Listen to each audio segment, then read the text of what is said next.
to Bad Larry. What's up, everybody? Welcome back to the Bad Larry Kingdom. I'm your host, Bad Larry, and today we continue the Inferno series, part 29 with X Factor number 37. But you know what we gotta do? Rate that cover. I mean, what else can I say? Give this cover a 100% A+.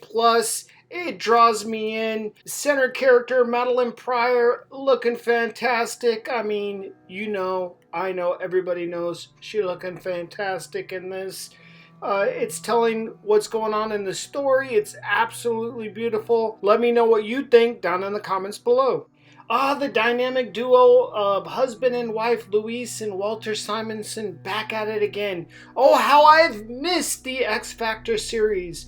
We see all of our heroes getting some action in. Marvel Girl tells Cyclops that she can feel little Christopher's presence. She's talking about Cyclops' baby with Madelyne Pryor. We know him as Nate Summers, Cable. But in this series, Cyclops prefers to call him by his father's name, Christopher.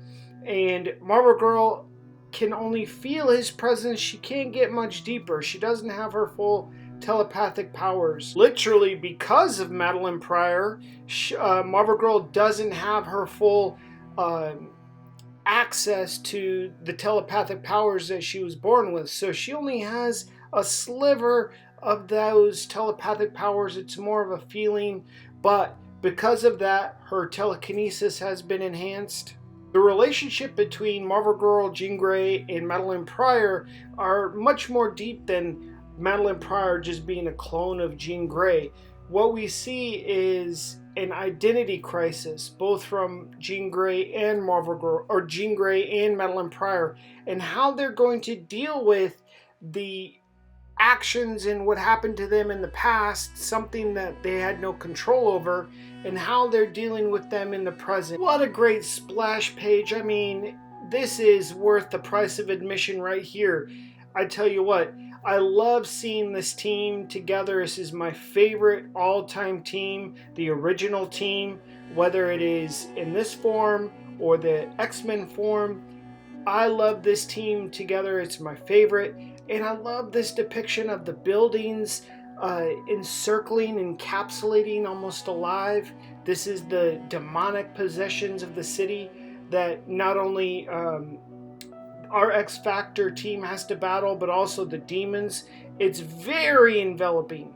If you haven't been fully caught up in the Inferno series, this demon very quickly reminds everybody that Noster here has changed. He used to be green, and now he is red, and he's all techno looking because he has been infected. He infected himself with the transmode virus.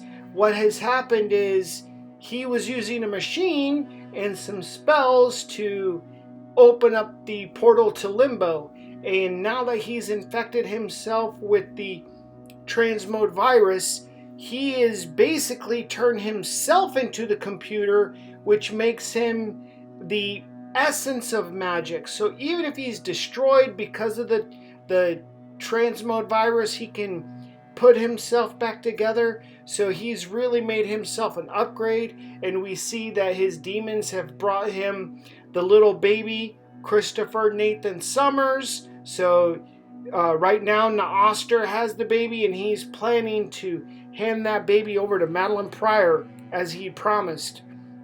Because obviously he's trying to manipulate her to do his bidding.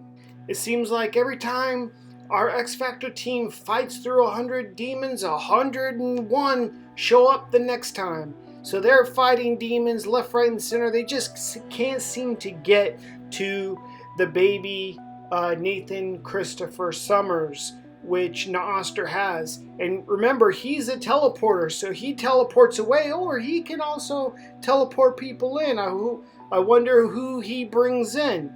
Well, I know, everybody knows from the cover, Noster brought in Madelyne Pryor to give the baby to her, just as he had planned and promised, because now he's planning to manipulate her to do his bidding. Cyclops must feel like his head is going to explode. He's got two basically bodies of Jean Grey, one in Marvel Girl, one in Madelyne Pryor. They both had died. They're both back alive. His head is spinning, and Cyclops tells the team to do not attack Madelyne Pryor. She doesn't know what's going on. She's clearly been overtaken by demons. Imagine you knew someone, you were married to them, you have a child, and now they look like this. You would think that they were possessed, which she is. Well, Madelyne Pryor isn't pulling her punches. She kazaps Cyclops and lets him have it.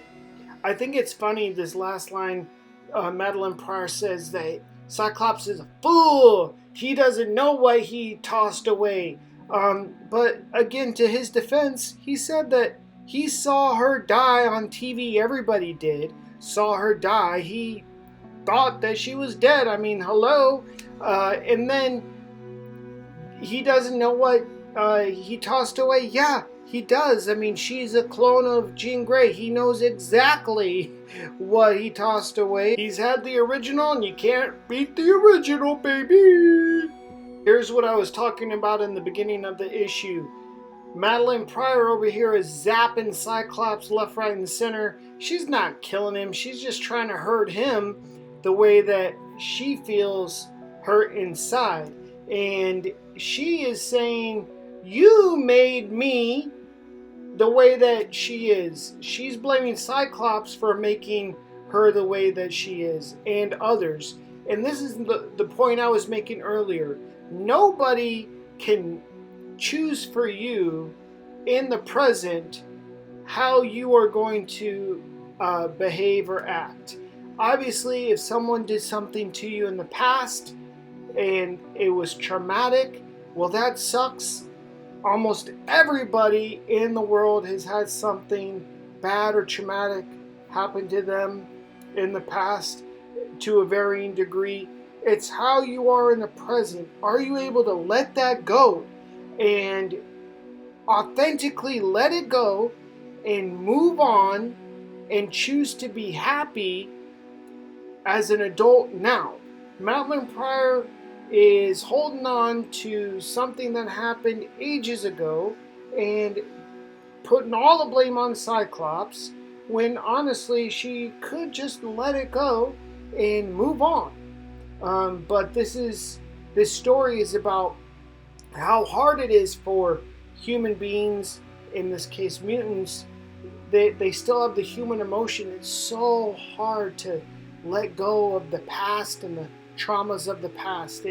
If you don't let it go, it can overtake you mentally, and you can become possessed by your past.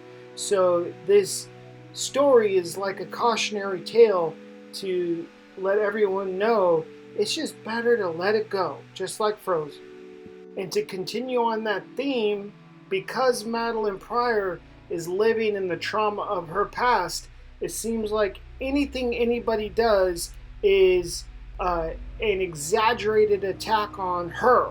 So as Jean Grey is trying to comfort the baby Nathan, trying to get into his head and comfort him because he's crying like crazy, well, Madelyne Pryor takes that as an attack against her. Like, how dare you try to comfort my child? This is my child. How dare you? And it's like, Marvel Girl wasn't trying to attack you, Madelyne Pryor. She's trying to help the baby. But if you're living in this trauma, you can see if someone looks at you the wrong way, all of a sudden it's like a big deal. It's a big attack on you. You're over amplifying everything, which is not true.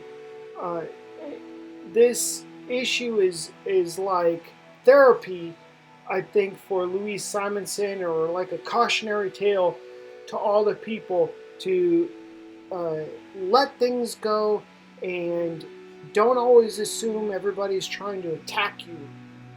Now, an interesting scenario here happens. Madelyne Pryor has got superpower at this point. She has got the power. And she's just ready to unleash it and destroy the X Factor team. And Naoster somehow doesn't want her to do that. He stops her, puts himself in between the Blast and the X Factor team, which blows himself up. But like I said, he's got the transmode virus, so he puts himself back together again. And he is somehow deciding that he wants to protect the X Factor team. It's very odd. I think Naoster is just worried that Madelyne Pryor is going to use up all her juice trying to kill the X Factor team. He needs her juice for his purposes. So that's why he wants to stop her, and we see him trying to placate her into helping him again. And now that Madelyne Pryor is somewhat preoccupied with Naoster, it's back to battling hordes of demons. And what I find sad is Beast rips off that brown uniform. You know, he got that brown uniform in issue number 26. So this is issue number 27. He said he's had enough of this brown uniform. He rips it off. He feels like he can't do what he's got to do in that brown uniform. And from this point on, we're not going to see that brown uniform again. It was such a short run, only 11 issues, really only 10 because he adopted that brown uniform at the end of issue number 26. So really only 10 issues we got to see him in this brown uniform, RIP brown uniform. But we see that Jean Grey Marvel Girl is just noticing how similar Madelyne Pryor is. It's like, yeah, she's the clone. Hello. Madelyne Pryor right now is a fireball. She is off the chain. And Naoster is doing his best to keep her placated. Even though she's blasting him, he obviously can put himself back together, no problem, because of the transmode virus.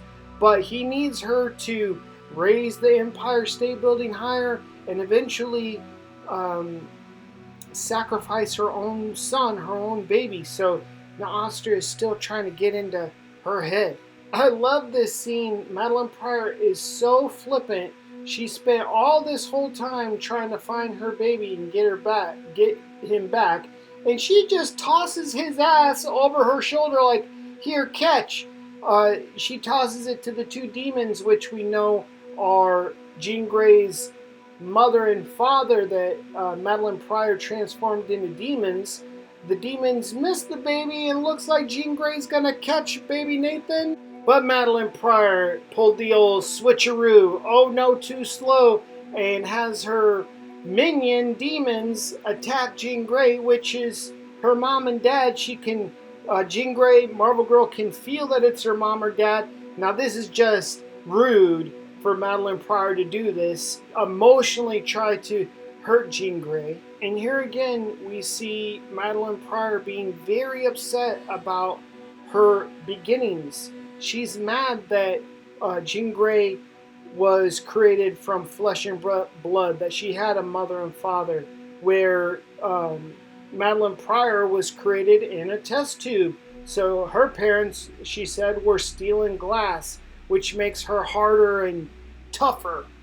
But that doesn't matter. Everybody comes from somewhere. It's about what you do now. It really shouldn't matter if you're an adult where you come from or who your parents were. It's about what you're doing now. Madelyne Pryor doesn't get that. She's jealous that she's a clone. She's jealous that she got to live a life, that Jean Grey got to live a life that she thought she lived, but her life started as an adult. So, you know, she's all kinds of messed up. But what can Jean Grey do about that? It's not her fault that she grew up with a mom and dad.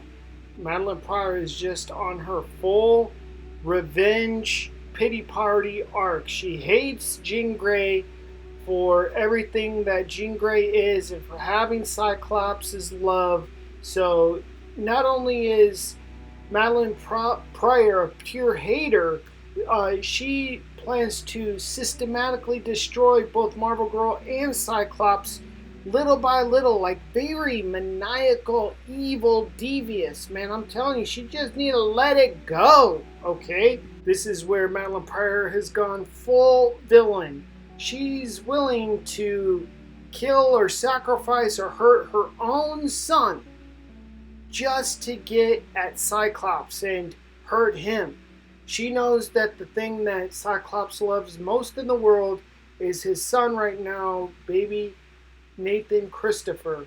And to hurt Cyclops the most, she knows that she's gonna hurt his son, which is just evil. So Cyclops crying, he realizes playtime is over. He's got to take the kid gloves off the team. He's got to get to that baby.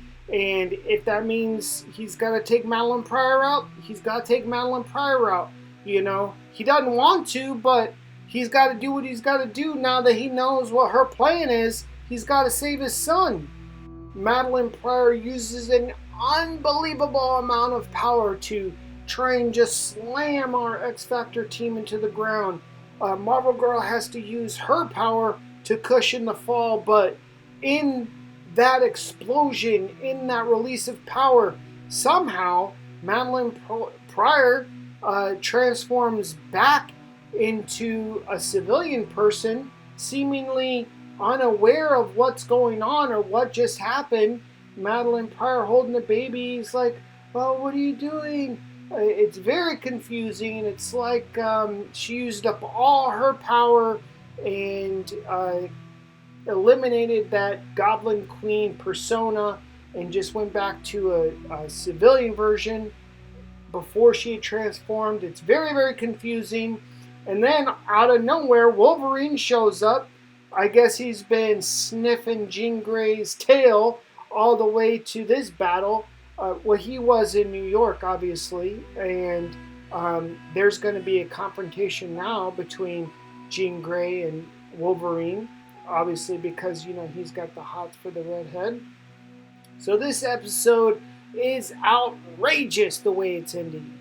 The only thing that brings this issue down from 100% to a 95 is that last page. I don't understand the whole release of power in Madelyne Pryor reverting back into a civilian form.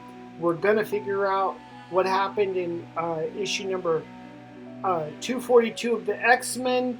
We're going to figure out what's going on in X Factor number 38 here coming in a couple days. But until then, make sure you hit that like button, hit the subscribe button. It means a whole heck of a lot to me. I love you guys. Be good to one another. Peace.